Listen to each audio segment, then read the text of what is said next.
Australia में पाकिस्तान का हुआ क्लीन स्वीप। ये ताज़ा खबर है गुरु, ऑस्ट्रेलिया में पाकिस्तान का क्लीन स्वीप हो गया यार। पाकिस्तान ने वो जो ऑस्ट्रेलिया को हर्ट किया था उन्हीं के घर पर उनको ओडीआई सीरीज हराकर 2-1 से इतना गुस्सा दिला दिया पाकिस्तान ने ऑस्ट्रेलिया को कि जब वो T20 सीरीज खेलने के लिए आए तो आर पार का कुछ नहीं देखा, सीधा का सीधा क्लीन स्वीप कर दिया। कभी मौका ही नहीं दिया कि वो गेम में वापस आ सकें या फिर उस सीरीज में कहीं भी नज़र ऐसा आए कि पाकिस्तान जो है मैच को जीत सकता है। आपको ये भी बताएं कि पाकिस्तान जो है उन्होंने अपना आखिरी T20I में कप्तान बदला था और कप्तान बदलने के बाद भी कुछ ज़्यादा खास हुआ नहीं गुरु, क्योंकि कप्तान बदला लेकिन उससे कुछ फर्क पड़ा नहीं, क्योंकि हार और ज़्यादा बुरी हुई। पहले हाइलाइट्स को देख लेते हैं, किन किन मुद्दों पर हम बात करने वाले हैं। हम बात करने वाले हैं कि पाकिस्तान की हार का कारण क्या कारण थे जिनकी वजह से पाकिस्तान हारा। क्यों तीसरा T20I नहीं खेले कप्तान रिजवान? जी हाँ, ये भी एक बड़ा सवाल है, क्योंकि पहले 2 T20 मुकाबलों में कुछ खासा अच्छा प्रदर्शन उनका था नहीं और तीसरा T20I तो खेले ही नहीं, तो वो भी एक सवाल बनता है। ऑस्ट्रेलिया की इस धाकड़ जीत का क्या बीजीटी से कोई संबंध है? क्या बीजीटी पर इसका कोई असर पड़ेगा? बॉस, इसके बारे में भी बातचीत तो करनी होगी। तो welcome back, this is your favourite host Vaibhav और पहला एपिसोड हम शूट कर रहे हैं बल्ला दे घुमाके का। जी हाँ, पाकिस्तान जो है उसने पहले बल्लेबाजी करी टॉस जीतकर और उसके बाद पाकिस्तान ने महज 117 रन बना पाए 18.1 ओवर में और बड़ी ही आसानी से ऑस्ट्रेलिया ने इस मुकाबले को जीता।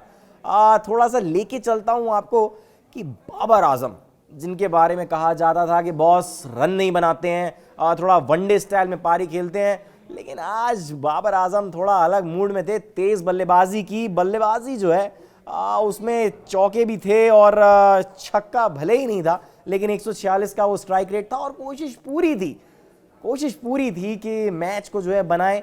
लेकिन बाबर आजम आउट हुए, फरहान आउट हुए और उसके बाद तो ताश के पत्तों की तरह ढह गई पाकिस्तान की टीम। ऐसा लगा कि मान लीजिए बस इन्हीं 2 खिलाड़ियों को समझ में आया कि पिच पर करना क्या है, बाकी सबको तो समझ में आया नहीं। क्योंकि अगर समझ में आ रहा होता कि पिच पर करना क्या है तो फिर 117 रन पर ऑल आउट नहीं होते, क्योंकि 41 रन तो बाबर आजम ने बड़ी आसानी से बना दिए थे। हाँ, बाबर आजम जब खेल रहे थे तो लग रहा था कि हाँ पिच अच्छा है बल्लेबाजी के लिए, और क्योंकि ऑस्ट्रेलिया जब बल्लेबाजी करने के लिए आया तो उसने पूरा एडवांटेज लिया। उन्होंने पूरी तरीके से बल्लेबाजी अच्छे से करी और आप देख सकते हैं कि मैथ्यू शॉट आउट हुए, उसके बाद जेक मैकगर्ग आउट हुए, जॉश इंग्लिश जो उनके कप्तान और विकेट कीपर थे वो आउट हुए। लेकिन एक बल्लेबाज भाई साहब मार्कस स्टोइनिस, प्रणाम है आपको, जिस तरीके की बल्लेबाजी करी है ना, छक्के छुड़ा दिए, बिल्कुल धागे खोल दिए, बखियां उधेड़ दी कहते हैं ना पाकिस्तानी गेंदबाजों की, धज्जियां सी उड़ा दी बिल्कुल। उनको मौका ही नहीं दिया कभी सेटल होने का। 10 गेंदों का वो हमला, 5 छक्के और 5 चौके। आय हाय, मार्कस स्टोइनिस, तालियां बनती हैं गुरु आपके लिए। बॉस क्या बल्लेबाजी की है। वो दिखाते हैं ना कि होम डोमिनेंस की बल्लेबाजी जिसको कहते हैं, वो जो हमने हार्दिक पांड्या की बल्लेबाजी देखी थी उसी तरीके की कुछ बल्लेबाजी की है। यार क्या कमाल किया है, बहुत गजब बल्लेबाजी मार्कस स्टोइनिस ने करी और महज 27 गेंदों में 61 रन जड़ दिए। उस पारी में 5 चौके 5 छक्के शामिल थे। सबसे बड़ी बात, महज 23 गेंदों में यार अपना अर्धशतक पूरा कर दिया। और ऐसा नहीं कि कोई साधारण गेंदबाजी थी पाकिस्तान की, वहां पर शाहीन अफरीदी थे, हैरिस रॉफ थे। हैरिस रॉफ के तो जो पीछे पड़े हैं, 2 चौके 2 छक्के, 22 रन उनके ओवर में निकाले। ऐसा लग रहा था वो कोहली की भी इनिंग्स की याद आ रही थी, वो जो 2 छक्के उन्होंने लगाए थे, वैसा कुछ लग रहा था यार। मतलब मज़ा बांध दिया उन्होंने, तो कमाल कर दिया बॉस। बखियां उधेड़ दी, धागे खोल दिए, भगा के पाकिस्तानी गेंदबाजों को मारा। हैरिस रॉफ के पीछे तो बहुत भयंकर पड़े। शाहीन अफरीदी, उनकी बात करते हैं, कहते हैं यार तेज गेंदबाज हैं, विश्व के नंबर 1 गेंदबाज हैं। एक समय लगता था विराट कोहली को आउट कर दिया करते थे। उनकी एक तरीके से ऐसा मजाक कर दिया कि कोई डोमेस्टिक का गेंदबाज आगे गेंदबाजी कर रहा हो, ऐसा लग रहा था नया लड़का कोई आया है खेलने के लिए और लगे छक्के पे छक्के, चौके पे चौके। मार्कस स्टोइनिस तो भैया मजाक बना दिया और बड़ी आसानी से ये सीरीज जो है ऑस्ट्रेलिया ने जीत ली, क्लीन स्वीप कर दिया। पाकिस्तान को। जी हाँ, क्लीन स्वीप कर दिया पाकिस्तान को। लेकिन एक देखने की बात यह है कि आपने मोहम्मद रिजवान को नहीं खिलाया।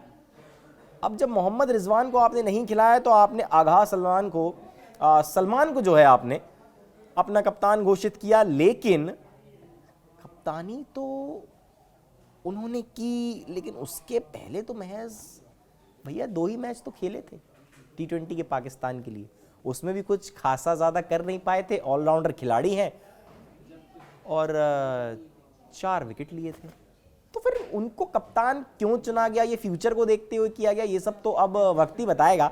लेकिन उनसे कुछ ज़्यादा फर्क पड़ा नहीं। कुल 38 मुकाबले T20, माफ़ कीजिएगा, कुछ 78 मुकाबले T20 उन्होंने खेले हैं, 38 विकेट लिए हैं, 1091 उन्होंने रन बनाए हैं, तो उस हिसाब से ठीक था बॉस। लेकिन ऑस्ट्रेलिया जैसी टीम के सामने आपने 2 मैच खेले हुए बंदे को कप्तान बना दिया, मोहम्मद रिजवान को आपने कप्तानी से हटा दिया, हालांकि वो भी बहुत लंबे कप्तान थे नहीं।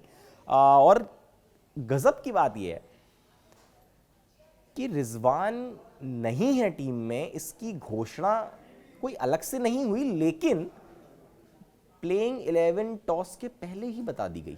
जी हाँ, घोषित पहले ही हो गई थी मतलब ये क्लियर हो गया था कि रिजवान नहीं खेलेंगे, लेकिन उनके खेलने ना खेलने से कोई ज़्यादा खास फर्क पड़ा नहीं, क्योंकि उसके पहले की इनिंग में वो 16 रन पर आउट हुए थे, उसके पहले वो 0 पर आउट हुए थे, तो उसमें ज़्यादा वो चले नहीं, और ओडीआई में भी खास रन उनके बल्ले से निकले नहीं थे। और उसके अलावा भी अगर हम उनकी पिछली 10 मुकाबलों को देखें तो आयरलैंड के खिलाफ वो मुकाबला 17 रन, कनाडा के खिलाफ 53, इंडिया के खिलाफ 31, माफ़ कीजिएगा यूएसए के खिलाफ 9, इंग्लैंड के खिलाफ 23 और इंग्लैंड के खिलाफ 0। कोई बहुत ज़्यादा रन मोहम्मद रिजवान के बल्ले से निकले नहीं। वो रिजवान जिनको कहा जाता था कि बड़े खिलाड़ी हैं, उच्च कोटि के खिलाड़ी हैं, और पाकिस्तान के लिए बहुत घातक ओपनर माने जाते थे। बाबर आजम और इनकी जोड़ी को सलाम किया जाता था। मुझे याद आता है कि विश्व कप 2022 का मुकाबला जहां भारतीय टीम को 10 विकेटों से हरा दिया था, वहां पे गुरु यही दोनों थे। लेकिन यही है, वक्त की बात, फॉर्म आता जाता रहता है, खिलाड़ी कोई ख़राब नहीं होता।